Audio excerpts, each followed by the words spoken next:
जय श्री कृष्णा दोस्तों, स्वागत है आपका हमारे चैनल में। क्या आप जानते हैं कि कौन से पाप के कारण मनुष्य को कुत्ते का जन्म मिलता है? क्या आपने कभी सोचा है कि मरने के बाद आत्मा को कौन सा जन्म मिलेगा? और अगर वह आत्मा एक कुत्ते के रूप में जन्म लेती है तो आखिर ऐसा कौन सा पाप है जो इसे इस योनि में भेज देता है? श्री कृष्ण ने स्वयं अर्जुन को एक रहस्य सुनाया था। एक ऐसा पाप जो मनुष्य को कुत्ते का जीवन भोगने पर बेबस कर देता है। आज हम उसी कथा को सुनाने जा रहे हैं। एक ऐसी कथा जो आपकी आत्मा को झकझोर देगी। एक बार द्वारका में एक विचित्र दृश्य देखा गया। एक कुत्ता रोज आकर श्री कृष्ण के मंदिर की सीढ़ियों पर बैठता था। वह किसी भिखारी की तरह नहीं बल्कि किसी तपस्वी की तरह स्थिर और शांत बैठता था। उसकी आंखों में वैराग्य था।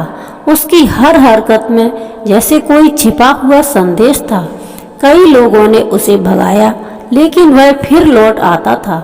एक दिन श्री कृष्ण स्वयं उस मंदिर में पधारे। कुत्ता दूर से ही उन्हें देखकर जोर जोर से रोने लगा, लेकिन उसने दौड़कर उन्हें छूने का भी प्रयास नहीं किया। वह वहीं बैठा रहा। श्री कृष्ण मुस्कुराए और धीरे से बोले, पिछला जन्म याद है तुझे मित्र? पर यह सुनकर वहां खड़े सब लोग चौंक उठे। क्या यह एक कुत्ता पिछले जन्म को पहचानता है? श्री कृष्ण उसके पास गए और उसके सिर पर हाथ फेरते हुए बोले, तुम वही हो ना बसु नाम के ब्राह्मण जो बनारस में रहते थे और जिन्होंने एक महान शिष्य को ज्ञान देकर भी उसका अपमान किया था? लोग विस्मित होकर सुनने लगे। श्री कृष्ण ने कथा सुनानी शुरू की। बसु नाम का एक विद्वान ब्राह्मण था जो वेद शास्त्रों में पारंगत था। दूर दूर से लोग उससे ज्ञान लेने आते थे, लेकिन ज्ञान के साथ साथ उसमें धीरे धीरे अहंकार भी आने लगा था। उसे लगता था कि जो भी उसके पास आता है वह केवल उसकी कृपा से कुछ जान पाता है।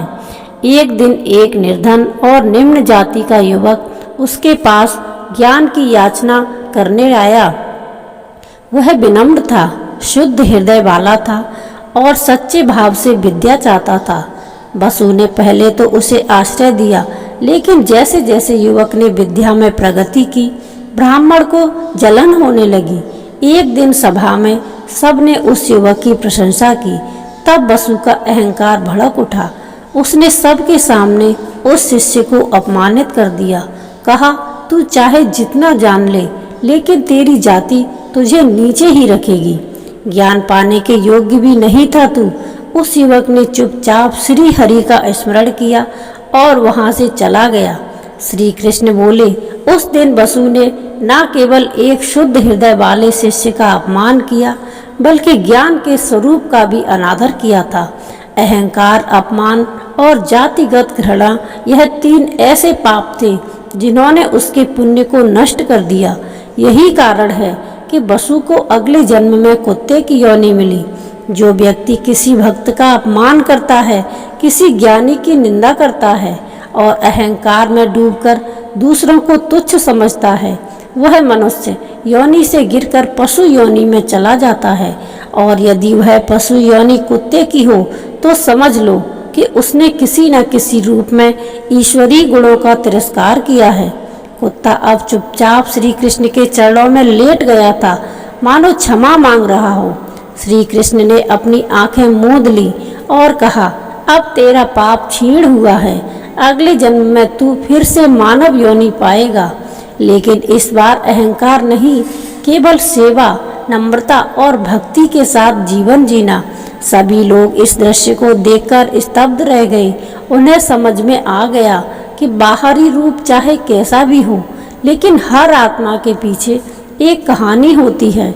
श्री कृष्ण ने उस दिन संसार को एक अमूल्य संदेश दिया कि किसी को भी उसकी जाति, रूप या स्थिति में मत आंको। अहंकार कभी नहीं टिकता और यदि तुम्हारा ज्ञान किसी और को छोटा दिखाने के लिए इस्तेमाल हो रहा है तो वह ज्ञान नहीं, सिर्फ पाखंड है। अब आप सोचिए कि क्या हम भी किसी को तुच्छ समझकर उसका अपमान कर बैठे हैं? क्या हमने कभी अपने ज्ञान या पद का घमंड किया है? अगर हाँ, तो अभी भी समय है, प्रायश्चित कीजिए, नम्र बनिए और सच्चे हृदय से ईश्वर की सेवा में लग जाइए, वरना अगला जन्म कौन जानता है, कहीं वह भी किसी कुत्ते की तरह भटकता ही न रह जाए। दोस्तों, वीडियो अगर आपको अच्छी लगी हो तो वीडियो को लाइक, हमारे चैनल को सब्सक्राइब और बेल आइकन पर क्लिक कर दीजिएगा।